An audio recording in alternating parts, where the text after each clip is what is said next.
যাকে বিয়ে করছে তাকেও সে সেম ভাবে ট্র্যাপে ফেলে বিয়ে করছে, যে হ্যাঁ তুমি আরো কিছু টাকা পাঠাও, আমি তাহলে তোমার ভিডিওটা ডিলিট করে দেবো। আমার কাছে মনে হয়েছে মানসিকভাবে এতেই আক্রান্ত। আমি তো বললাম যে সামাজিক সম্মানের ভয়ে অনেকে আমাদের কাছে বলতেছে। আপনারা তো তাকে জিজ্ঞাসাবাদ করেছেন, হ্যাঁ, কেন হচ্ছে আসলে এই ধরনের কাজে, মানে শুরুটা কিভাবে তার? সে পর্যন্ত কোনো কিছু স্বীকার করেনি। এখন পর্যন্ত এই ধরনের কোনো তথ্য আমাদের কাছে নাই। ওর কাছে মোবাইল আছে ইয়া করার জন্য, মানে ব্ল্যাকমেল করার জন্য। এখনো পর্যন্ত আপনাদের বারবার তো বলতেছি 10 জন ভিকটিম পাইছি, ও বলতেছে এই কত দিনে 13টা করছে, ওইটুকু কথা স্বীকার করছে। এবং সবাই হয়তো ধর্ষণের কথা স্বীকার করতেছেন না, সামাজিক সম্মান তো আছে সবারই। সবগুলো মেয়ের বয়সে দেখা যাবে, ভিকটিমের বয়সে দেখা যাবে হয়তো 18 থেকে 20।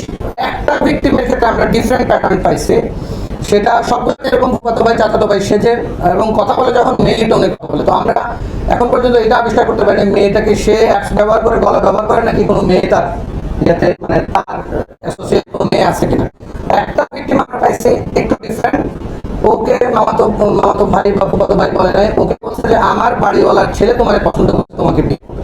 তো নিজেই আবার বাড়িওয়ালার ছেলে সেজে ভিডিও করে কথা বলছে।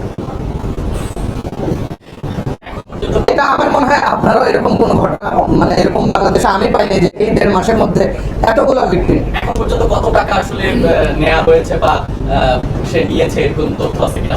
না, এখন কমপ্লিট আমরা করি না, আমরা তো তদন্ত চালা যাচ্ছে। এখন তাকে যেহেতু আমরা হাজতে ট্রেন করা লাগছে, এই জন্য আপনাদেরকে একটু জানাই রাখলাম। আর আমরা মনে হয় আপনাদের মাধ্যমে সারা ঢাকায় তার মাধ্যমে যদি কেউ ইয়ার শিকার হন, প্রতারণার শিকার হন, এইটা একটু অ্যালার্ট করা আর কি, সবাইকে সচেতন করা।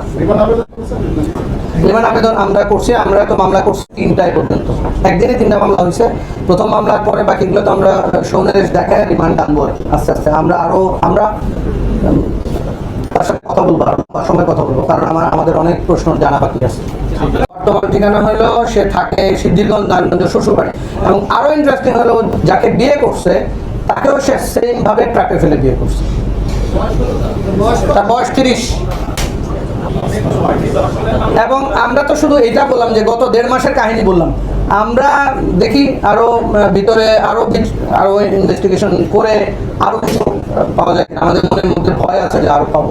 তবে আপনাদের কাছে যে 10টা অভিযোগ আছে, এই অভিযোগগুলো কি মোবাইল হারানোর অভিযোগ নাকি কোনো কি নির্দিষ্ট কি অভিযোগ? আচ্ছা, 3টা তো মামলা হয়েছে অলরেডি, 3টা মামলা হয়েছে, আরো 4টা জিডি আমাদের কাছে আছে, মিরপুর থানায় আছে আরো। তো সবগুলাই আসে অভিযোগ। এখানে একটা ইন্টারেস্টিং, আমরা তো মোবাইলে যখন দেখি যোগাযোগ কার সাথে হয়েছে, যখনই যোগাযোগ করতে যাই তখন যার সাথে যোগাযোগ হয় সে বলে আমি ভিকটিম। আমার মোবাইলটা চুরি হইলো, মোবাইলটা চুরি হওয়ার পরে মানে আমরা যে প্রেস ব্রিফিং রেডি করছি, এরপরে আপনি ঘটনার ইয়াটা বুঝবেন না, এই জন্য আমি আসলে আলাদা করে বর্ণনা করতেছি।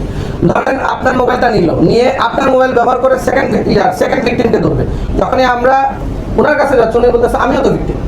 মানে আমরা যতগুলো মোবাইলের পর্যন্ত পাইছি, যতগুলো মোবাইলের নেটওয়ার্ক পাইছি, সবগুলো ভিকটিমের।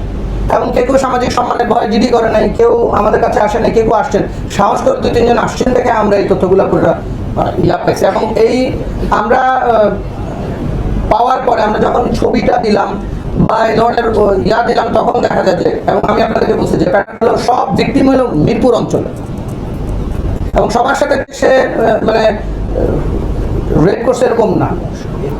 আবার ব্ল্যাকমেইল আছে, পর্নোগ্রাফি আছে, আবার ইউজ করতেছে এগুলো, যে হ্যাঁ তুমি আরো কিছু টাকা পাঠাও, আমি তাহলে তোমার ভিডিওটা ডিলিট করে দেবো।